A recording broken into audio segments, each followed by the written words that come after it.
بسم اللہ الرحمن الرحیم۔ السلام علیکم۔ آنے والے عزیز تمام طلباء اور طالبات کو خوش آمدید۔ امریکن لائف اسٹف کی ان کلاسز آن لائن کلاسز کے اندر آپ کے معلم جو آپ سے مخاطب ہیں حافظ محمد احمد رضا۔ امید کرتا ہوں کہ آپ سب خیریت سے ہوں گے اور بڑی عمدگی کے ساتھ لیکچرز کو سماعت فرما رہے ہوں گے۔ اس حوالے سے بیٹا اگر آپ کو کوئی مسئلہ ہو یا کوئی بات پوچھنی ہو یا آپ کچھ جاننا چاہتے ہو تو انشاءاللہ being a teacher it's my moral duty, میں آپ کو ہر لحاظ سے گائیڈ کروں گا، اور اگر کہیں پر آپ کو میری رہنمائی کی ضرورت ہوگی تو انشاءاللہ اس میں بھی آپ کو جو ہے وہ کسی قسم کی پریشانی کا سامنا نہیں کرنا پڑے گا۔ آج ہمارا جو موضوع ہے وہ موضوع ہے نعت، اور نعت جو ہم پڑھنے والے ہیں وہ ہے احسان کی پیدائش 1914 میں ہوئی، اور آپ کی جو وصال یعنی کہ آپ کی جو وفات ہے 1982 میں ہوئی، 1982۔ اگر آپ کو اس کو لکھنے میں مسئلہ آ رہا ہے بیٹا تو میں آپ کو یہ ٹائپ کر کے بتا دیتا ہوں۔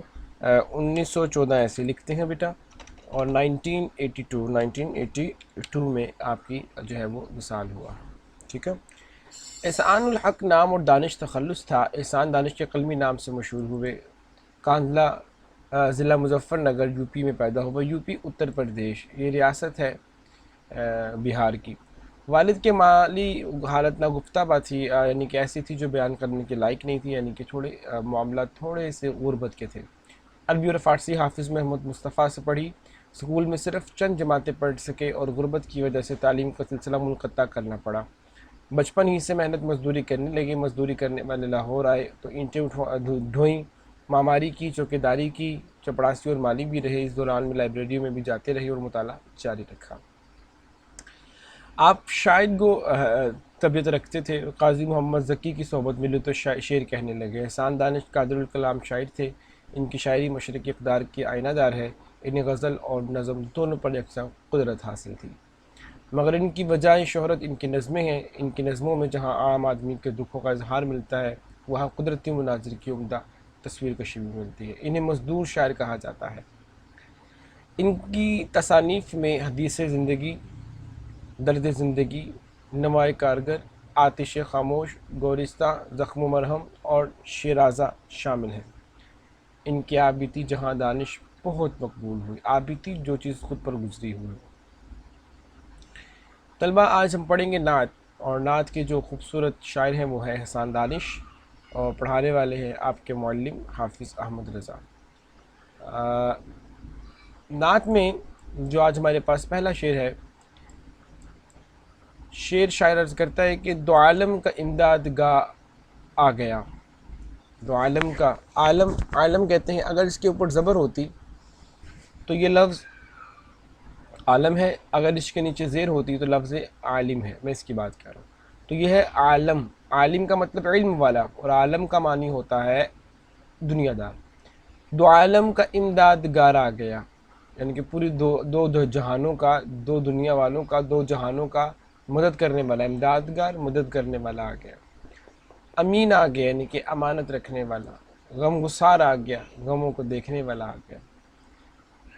آپ کے پاس جو ہے نوٹس موجود ہیں، اور امید کرتا ہوں کہ آپ ان نوٹس کے ساتھ استفادہ کر رہے ہوں گے۔ آپ نے تشریح اپنے نوٹ سے تیار کرنی ہے، جہاں سے آپ ایزی ہو اسے تیار کر سکتے ہیں، کوئی اتنا بڑا مسئلہ نہیں ہے۔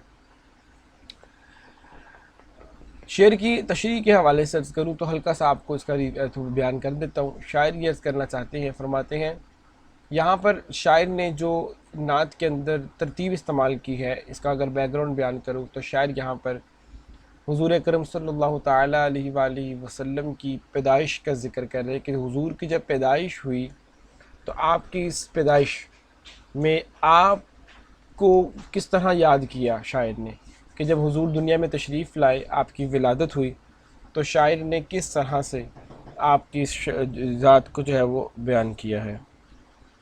تو رہنمائی کے لیے عرض کر چکا ہوں اور کر رہا ہوں، بات کروں گا انشاءاللہ، اور آپ کو اس پہ جو ہے وہ بہتر رہنمائی بھی حاصل ہو جائے گی۔ پلیز ایک گزارش ہے آپ سے کہ جو بات آپ کو بتایا کروں اس کو بجائے کسی بھی ترازو میں تولنے کے، آپ حضور کی محبت میں تولا کریں اس کو۔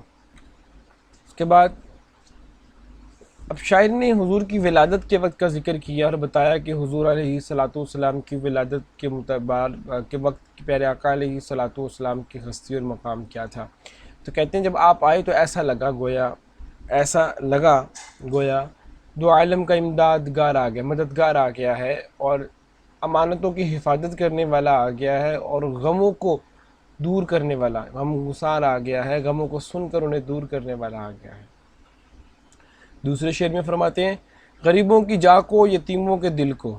حضور سب کے نبی تھے، غریبوں کے بھی، یتیموں کے بھی۔ پیارے آقا علیہ الصلوۃ والسلام جب پیدا ہوئے تو آپ کے والد گرامی نہیں تھے، تو شاعر اس نسبت سے بھی کہتا ہے کہ پیارے آقا علیہ الصلوۃ والسلام یتیم، در یتیم ہے، یعنی کہ پیدا ہی یتیم ہوئے ہیں، اور حضور علیہ الصلوۃ والسلام ظاہری دنیا میں پیدا یتیم ہوئے ہیں۔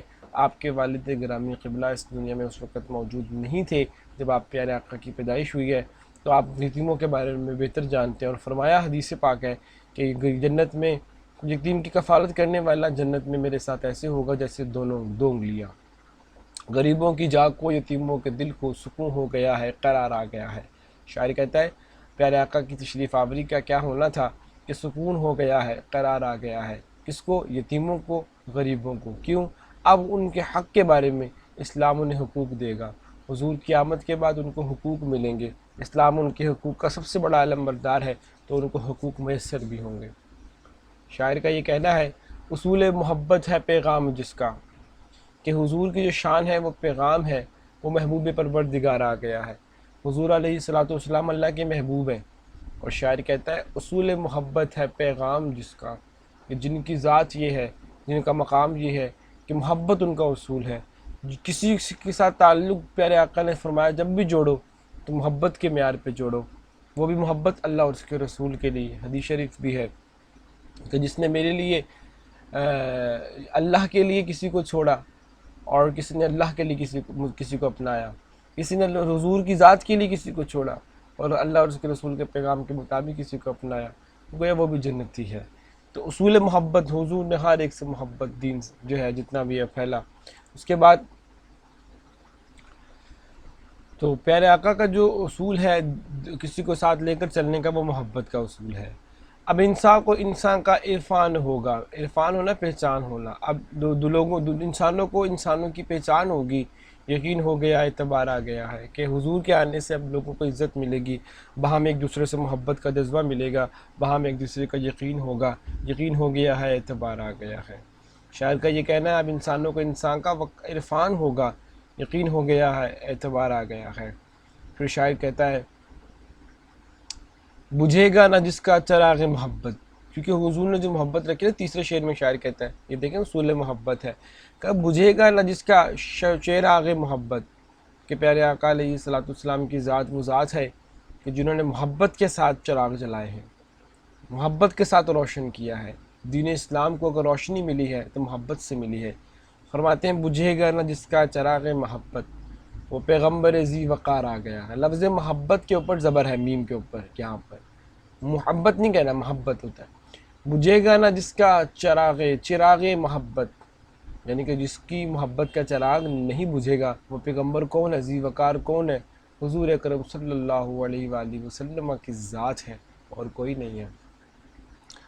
زمانے کو اب اپنی منزل مبارک، کہتے ہیں اب جو ہے وہ دین مکمل ہوگا۔ قرآن کی آیت بھی ہے، اللہ پاک فرماتے ہیں بے شک ہم نے دین اسلام کو بطور دین تمہارے لیے پسند کر دیا، اور اپنی نعمت کو تم پر تمام کر دیا۔ زمانے کو اب اپنی منزل مبارک، زمانے کو اپنی اب منزل مبارک، کہ ایک خضر صدر ہے گزار آ گیا ہے، کہ ایسا شخص آ گیا، کوئی ایسی ہستی آ گئی ہے حضرت خضر جیسی، کہ حضرت خضر راہ دکھاتے تھے نا، بھولے بھٹکوں کو کہا جاتا ہے کہ وہ راہ دکھاتے ہیں، ایسے اب حضور جو دین سے پھرے ہوئے ہیں، جو اللہ کی وحدانیت کا اقرار نہیں کرتے، حضور اکرم صلی اللہ علیہ وآلہ وسلم ان کو راہ دکھائیں گے۔ مطلب بھٹکے ہوئوں کو راہ ملے گی۔ عرب کے اس معاشرے میں آپ تشریف لائے ہیں جہاں یتیموں کو، غریبوں کو پوچھا نہیں جاتا تھا، جہاں پر اصول محبت کا قاعدہ تو بالکل ہی یکسر مختلف تھا، جہاں لوگوں کو لوگوں کی پہچان نہ تھی، جہاں محبت کے چراغ جلتے نہیں تھے، جہاں لوگوں کو منزل کا تعین نہیں تھا۔ اگر اب کوئی ہستی ہے جو ان سب کو اس راہ پہ لے چلے گی تو میرے لجپال آقا حضور اکرم صلی اللہ علیہ وآلہ وسلم کی ذات ہے۔ جی اسٹوڈنٹس، مختلف کچھ ہیں آپ کی مشق ہے، درجل سوالات ہیں، الف ب جیم دال ہے، آپ ان کو ضرور دیکھیے۔ خلاصے کے حوالے سے اگر کوئی بات ہے تو وہ ضرور شیئر کیجیے۔ اس کے حوالہ آپ نے خلاصہ اچھے سے تیار کرنا ہے. خلاصہ اور مرکزی خیال دونوں آتے ہیں, آپ کی چوائس ہوتی ہے, مگر میں کوشش کہوں گا کہ مرکزی خیال کو آپ چنیں, یہ زیادہ آسان ہوتا ہے اور زیادہ مزیدار ہوتا ہے. متن کی روشنی میں درست جواب نشاندہی کریں. یہ نعت کس شاعر کا ہدیہ عقیدت ہے؟ تو محترم احسان دانش کا. متن کے مطابق محبوب پروردگار کا پیغام کیا ہے؟ اصول محبت ہے. اب انسان کو کس کا عرفان حاصل ہوگا؟ انسان کا ہی. زمانے کو منزل کے مبارک ہونے کی نوید کیوں ہے؟ ایک خضر صدر راہ گزر قیامت کی وجہ سے. پیغمبر زی وقار کے چراغ محبت کے بارے میں کیا کہا گیا ہے؟ آپ نے فرمایا ہمیشہ روشن رہے گا. یہ جملے پر اعراب لگائیں, جملوں میں استعمال کریں الفاظ کے معنی, اور یہ مصرے سے الفاظ سنیں. بجھے گا نہ جس کا اصول محبت, چراغ محبت. ہو گیا ہے قرار آ گیا ہے, یقین ہو گیا ہے قرار آ گیا. اب انسان کو انسان کا عرفان ہوگا. داعش کو ہم اپنی منزل ملے گی, انسان کو ہم اپنی منزل ملے گی انشاءاللہ. تو امید کرتا ہوں زمانے کو ہم اپنی منزل ملے گی, یہ اس کا صحیح جواب ہے. تو بیٹا میں نے بڑا مختصر آپ کو صرف مفہوم عرض کیا ہے, باقی تشریح جو ہے وہ بہت تفصیل سے ہوتی ہے, آپ کو پتہ ہے. تو اب وہ آپ کے نوٹس میں موجود ہے, آپ نے وہیں سے یاد کرنی ہے, بس آپ کو یہ سمجھ آ جانی چاہیے تھی کہ میں کیا پڑھا رہا ہوں. آج کے لیکچر میں آپ کے لیے اتنا ہی ہے بیٹا. اپنا آپ خیال رکھیے گا ڈھیر سارا, اور انشاءاللہ کوئی اگر آپ کو بات سمجھ میں نہیں آئی تو کیوری کر کے آپ پوچھ سکتے ہیں, آپ کے معلم موجود رہیں گے. انشاءاللہ آپ کو ہر سوال کا جواب بھی ملے گا. ڈھیر سارا خیال رکھیے, اجازت دیجیے. اللہ حافظ و ناصر.